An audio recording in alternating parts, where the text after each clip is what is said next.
Today we're going to talk about the simplicity of this game and how it's been complicated and compromised so badly. So many people have lived this game, and I don't want to be critical of Ben Hogan because he knew what he was talking about. And what he was doing was helping his game so that he did not overly hook the golf ball.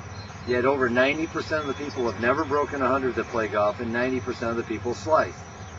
And where are we going to apply pressure in this golf swing?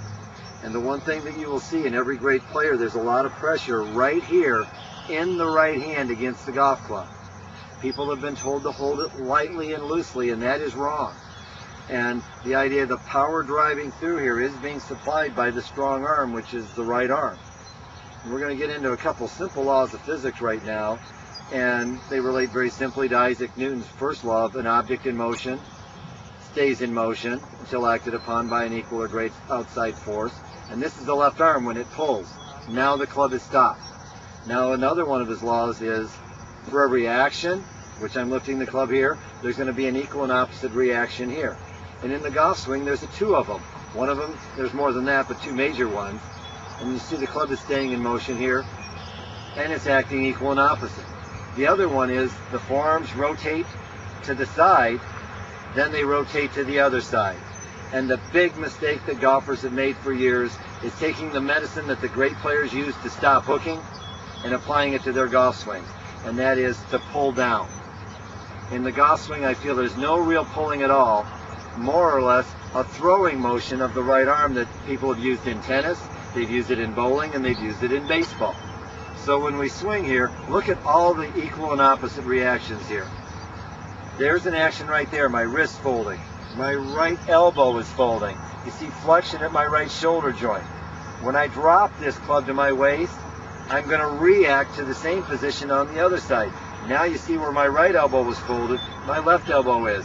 You see now the left underarm and the shoulder joint is folding. You see the wrist folding. So you can see there's your action, there's your equal and opposite reaction. And to demonstrate this, if you did the other way of pulling and holding the angle, I wouldn't be able to turn around and swing left-handed this way. But if we do it in this manner, I switch the hands around, I roll over, fold up.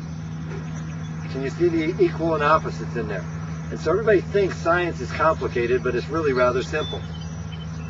Now Newton's third law of motion is an object in motion, that an object at rest will stay at rest until acted by an equal or outside force. So if you get in a golf swing and you're relaxing, can you see how my forearms are staying in motion? My hands are rotating because of the forearms. And then what I do to screw it up and hit slices is I let the left hand become the object in motion. And now, even in the camera, can you see the club face there? I want the ball to see the club face going straight at the target. So one bad thing creates another situation. Right now, when my arms are rotating, can you see the club head and the club face are in motion? I turn around and I pull the left hand, let it become the object in motion. Then all of a sudden, the club face goes to rest. That explains slices. That explains whiffs. That explains top shots. So what I'd like to do is just hit a couple shots here and get the feeling that, first of all, the importance of the left hand in the swing is almost nil, except for comfort. And I just want to get the feeling you're a baseball player here. Throw the thing over, and as Troy will attest, that's a beautiful long draw going out there about 150 yards. And people say that this is the main ingredient, the left arm. The hips pulling is the main ingredient. They talk about holding the angle. That totally contradicts the laws of physics that are favorable for a golf swing where you're getting action and reaction. So hope your children can watch this and see that what they're learning in physics class is really applicable to the real world. And it helps when pitching the golf ball. There's your action, there's your equal and opposite reaction coming through to the other side. And the one thing that I've heard for so many years is you get here and you pull the club in and hold the angle. That totally contradicts for every action there's an equal and opposite reaction. Because when you pull, I can slide this thing over and hit a horrible slice or a shank.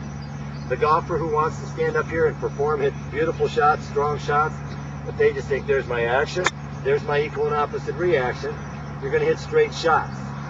So the long and short of this thing is we want you to be relaxed with your right arm here, roll over, fold up and get relaxed. And the bottom line, I'll hit one last shot for you. And I want you to have the feeling that when you go out to play golf, I want you to have, I'm known as roll them and fold them. And now as we get into this thing to close out, we want to have beautiful golf swings. And beautiful golf swings will mean beautiful finishes, holding the finishes and being relaxed. And as you watch this thing, if you can slow the speed down on this, you'll see that the club face is going from wide open right here, 180 degrees change. The club face is going from 90 degrees open to 90 degrees closed. And that'd be the final point. I want my students not to worry about the moment of truth.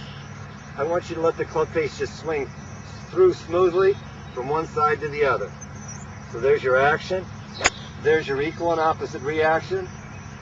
Fold up, relax, watch your shots. So thanks for coming to the Iowa PGA website, and come back for more later.